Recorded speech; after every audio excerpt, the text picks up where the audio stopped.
বিসমিল্লাহির রহমানির রহিম। সকালটা যদি শুরু হয় ফুরফুরে মন নিয়ে তো দিনটাই কাটে ভালো। তো আসসালামু আলাইকুম, শুভ সকাল। কেমন আছেন বন্ধুরা আপনারা সবাই? আশা করি আল্লাহর অশেষ রহমতে অনেক অনেক ভালো আছেন।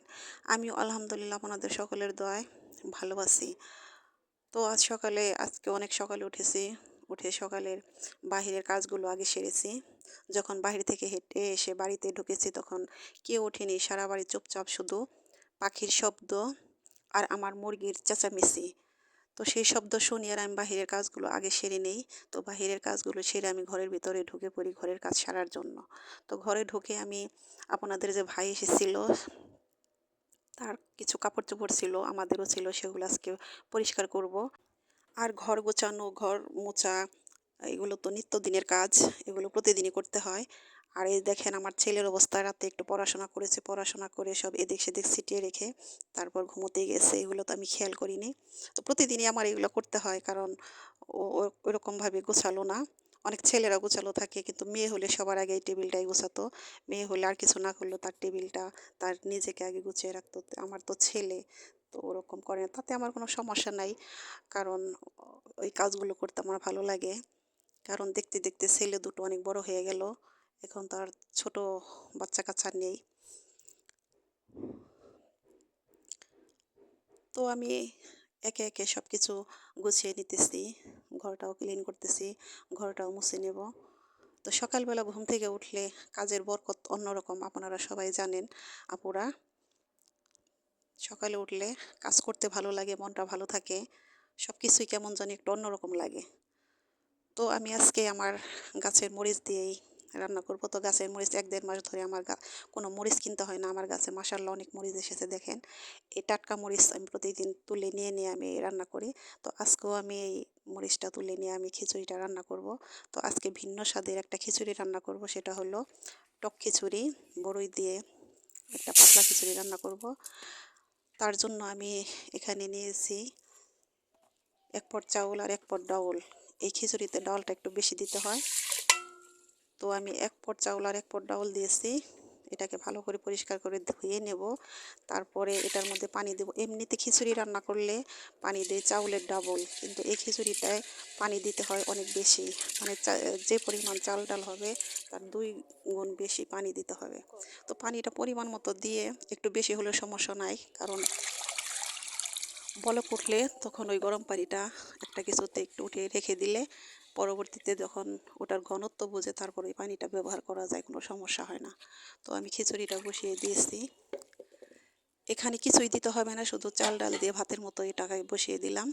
এটা বলক ওঠার আগ পর্যন্ত আমি অন্য কিছু যে মশলাগুলো অ্যাড করব এগুলো এখন আমি রেডি করব। তো তার জন্য আমি এখানে নিয়েছি হলো কয়েক কোয়া রসুন, পেঁয়াজ আর হলো কাঁচামরিচ। তো এগুলো আমি পাটায় বেটে নেব। এটার সাথে আর কিছুই নেব না।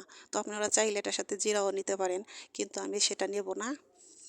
কারণ আমি এ বাড়িতে এসে যেভাবে দেখেছি আমার শাশুড়িকে, আমার দাদি শাশুড়িকে রান্না করতে, আমি সেই পদ্ধতিতেই রান্না করব। তাদের দেখেছি তারা এই খিচুড়িতে একটু তেলও দেয় না, তারপরে অন্য কোনো জিরা মশলাও দেয় না। তো দাদি শাশুড়ি এই খিচুড়িটা অনেক দিন ধরে খেতে চাইতেছে।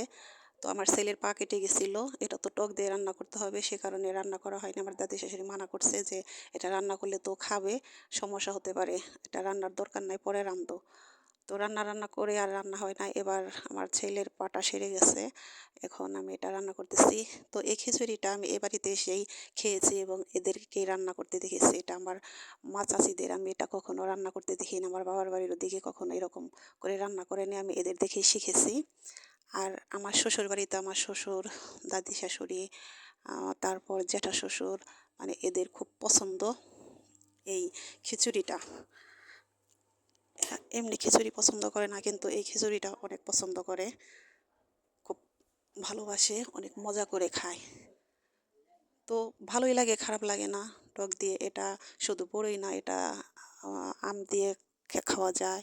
তারপর আপনার এই খিচুড়িটা মাসের ডাল যেভাবে রান্না করি আমরা ঢেঁকিতে পাট দিয়ে ফাঁকি করে, সেই ফাঁকি দিয়েও রান্না করা যায় বড়ই দিয়ে। ভালোই মজা, খারাপ না। তো এটা তো আর প্রতিদিন খাওয়া হয় না, এটা শখ করে করে খেতে হয় মাঝে মধ্যে। তবে এরা অনেক মজা করে খায়। তো এদের মজা দেখে দেখে আমিও শিখে গেছি, আমারও ভালো লাগে।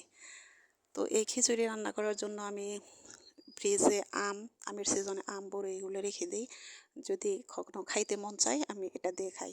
তাছাড়া যদি কোনো টক এমনি না থাকে তারপরে এমনি রান্না করে এটা লেবু টক দিয়েও খাইতে ভালো মজা। তো আমার পানিটা বলক তোলা হয়ে গেছে, এই তো দেখেন।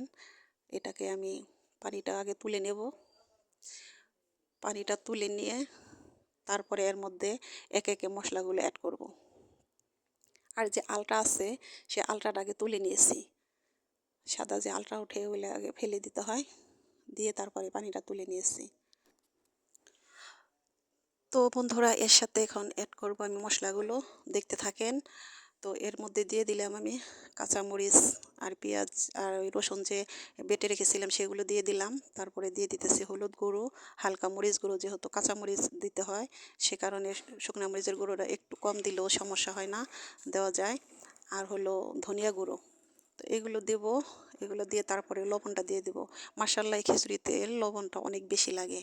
লবণ মানে দিতে দিতে 2-3 বার করে লবণ দেই, তারপরেও দেখা যায় যে লবণ আর লাগে, কারণ টক যে ব্যবহার করা হয় মনে হয় সে কারণে। তো আমি দেখতেছি আমার চালটা এখনও ফুটেনি। পানি যে উঠিয়ে রেখেছিলাম সে পানিটুকু আমি দিয়ে দিলাম, এই পানিটুকু আমার লাগবে। তো বন্ধুরা দূর দূরান্ত যে যেখান থেকে আমার এই ভিডিওটা দেখতেছেন, যদি আমার কথা আমার ভিডিও একটু কোথাও ভালো লেগে থাকে তাহলে অবশ্যই আমাকে আমাকে সাবস্ক্রাইব করে আমার পাশে থাকবেন। আর যে বন্ধুরা অলরেডি আমার ভিডিও কন্টিনিউ দেখতেছেন অবশ্যই সেই বন্ধুদের উদ্দেশ্যে বলতেছি, আপনারা অবশ্যই একটি করে লাইক দিয়ে আমার ভিডিওটা শেয়ার করবেন, অবশ্যই কমেন্ট করে জানাবেন আমার ভিডিওটা কেমন হয়, কেমন লাগে। যদি কোনো ভুল হয় অবশ্যই আমাকে জানাবেন। তো আমার খিচুড়িটা রেডি, আমি বেড়ে নিতেছি। এটা এখন পরিবেশন করব ঘরে নিয়ে। মাশাআল্লাহ অনেক সুন্দর হয়েছে, খেতে অনেক ভালো লাগবে। তো বন্ধুরা খিচুড়িটা যদি ভালো লেগে থাকে তাহলে অবশ্যই রান্না করে খেয়ে দেখতে পারেন, ট্রাই করতে পারেন। তো আজকের মতো এখানেই বিদায় নিচ্ছি। আপনারা সবাই ভালো থাকেন, সুস্থ থাকেন, আপনাদের শুভকামনায়। আল্লাহ হাফিজ, আসসালামু আলাইকুম।